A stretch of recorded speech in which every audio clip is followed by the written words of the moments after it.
Hey, what's going on, guys? Brandon here with Texas Plinking. I've got a fun one for today. Before we get into it, got to give a big thanks to our sponsor, SDI, or Sonoran Desert Institute, online schooling to teach you about shooting sports management, gunsmithing, all kinds of stuff.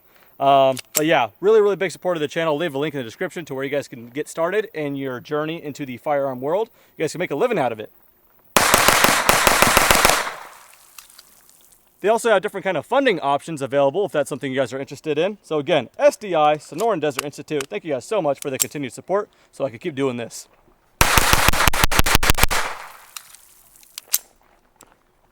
Love you. Very unlike me, I'm holding a 22 long rifle. The second gun I've ever owned in my entire life was a 22 long rifle, and I had it for about a month. To be honest, not really big on 22s. I'm sorry. A little bit of impressions off this one though, and I am liking it quite a bit, but I'll explain kind of why. But yeah, 22s is just not something I've been normally enthusiastic about, but there has been one in particular that I've had my eye on, and I held it at SHOT Show and kind of knew I wanted to experience it. That is the Smith Wesson Performance Center SW22 Victory. It's their little competition 22 gun. They run 22 competitions out there, so it's a really flat shooting. Well, for one, it's a really cool looking gun. Looks like a little space gun. Carbon fiber barrel on this one. So this SW22 Victory comes in different flavors, Performance Center or non. Performance Center can be fluted, stainless barrel, or carbon fiber. Cool muzzle brake on this one. How necessary on a 22? I don't know, but does that matter? No, it's all about how it looks, and I think it looks really cool. The stainless carbon and black look is really nice on this. Pick rail or no pick rail, you can get iron sights. Once you go pick rail, they could offer it with the Vortex right out of the gate, the Viper. Little red dot sight. So that's the kind of equipped version that I've got here, carbon fiber with the red dot, all that stuff. And even then, it's very economic. You're talking just a few $100, well under $1,000. That's kind of the 22 game. You can shoot them and acquire them for not a whole lot of money. This is a Remington Freedom bucket, and from my past experience, it's not the most reliable stuff. I sighted this in off camera, had a couple hiccups kind of early, but for the most part, it's running really strong, and I didn't oil it before we came out here. It's right out of the box. So, so far, it's running pretty darn good. But yeah, not really a whole analytical spec run through with this thing and a review. Just plink around with it. You know, Texas Plinking, people usually think Plinking is airsoft guns, pellet guns, or 22s. The whole idea when I said Texas Plinking was everything's bigger in Texas, so 50 cals, 500 magnums, all the likes. But let's do some proper plinking. Let's get my confidence with a big silhouette. Let's go over to the plates, go large to small. All right. We're going to end it on that note. I'm Jerry Mitchellick. Thanks for watching. Jerry Mitchellick would have been faster and hit all of them. Oh, I forgot. Got another mag here. All right, let's let it, let's go precise on the 4 and then let it rip.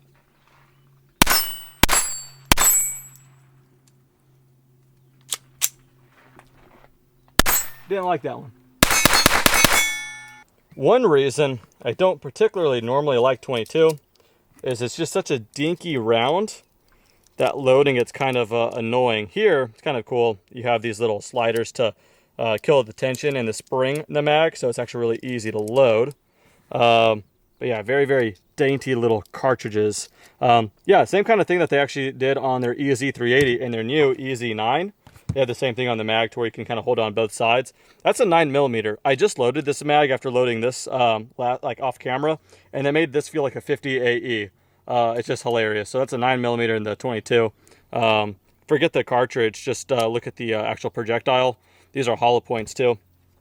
Not that it really matters for here, but yeah, just very dainty rounds. If you're out of range, you have to pick up your brass. It's very annoying, so I'm gonna have fun with that when we're done here.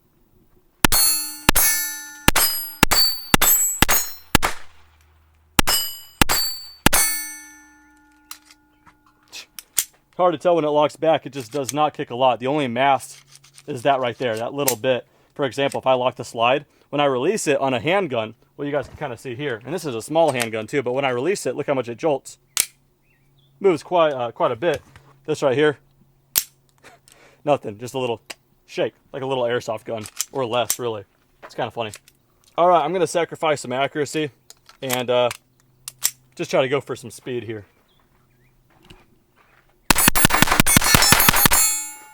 That's funny. Once I kind of find the rhythm back, I could just walk it back and the shooting does not interfere at all. If I could just sit still.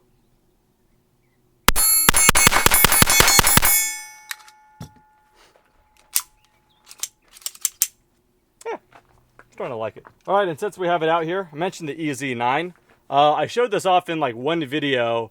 It was is a grenade bulletproof, and we were trying to shoot the grenade with all kinds of calibers, and representing the 9mm was the EZ9 M&P from Smith Wesson. But I have it out here. Want to bring it out because I just swapped out the sights for some XS sights. They have tritium and little fiber optic on the front there. So figured I'd kind of show it off again now that the XS sights offers it for the new EZ9.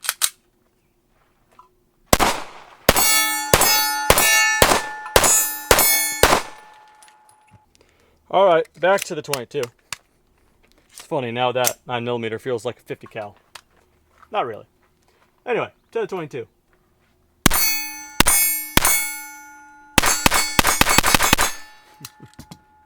Makes me feel a much better shooter. Once you get kind of calibrated for how quick this gun moves, because it's so light.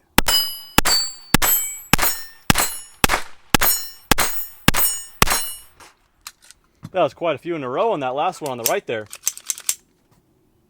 This thing's pretty sweet, man. All right, for those of you who don't already know, this is my mom.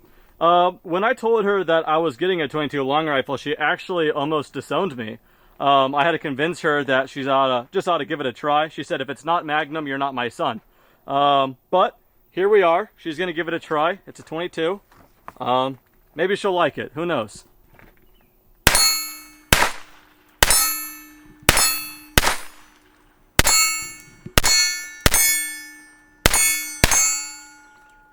It's not that bad, is it? It's pretty good. It's like a toy. It's like a, okay, don't take that seriously, guys. It's like not really a toy. Small. I like it.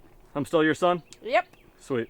Tell you what, I think I've shot it enough. You guys will see plenty more in the future.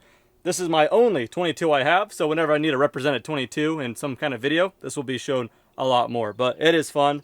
Another reason I wanted a 22 was if I'm ever coming out here with a novice or brand new shooter, they got to experience a 22. So I've acknowledged that, and you know what? I'll say it. I'm having fun with this thing, but I got a loaded mag. Let's just dump it. I'm probably not going to be accurate, but let's just dump it. Nice and quick here. One hit. Scared him with the other 9. Yeah, I like it quite a bit, actually. I wish I could tell you guys the exact price off the top of my head, but you're looking at like the 600s or so to get started with a really well-equipped one. Probably a little bit less for a non-performance center, no optic. Iron sights, this thing would run great as well. Speaking of which, let me remember to turn that off. But yeah, no, out of the gate, the baddest version, in my opinion, this carbon fiber Viper red dot, just a few $100, maybe about 7 or so. So check it out. Really, really cool. But you know, everyone always says the 22 is the zombie cartridge. That'd be a pretty cool doomsday gun, if I do say so myself. But yeah, I like it, guys. Hopefully you guys do as well. So that'll do it for this video. I will see you on the next one. Take care.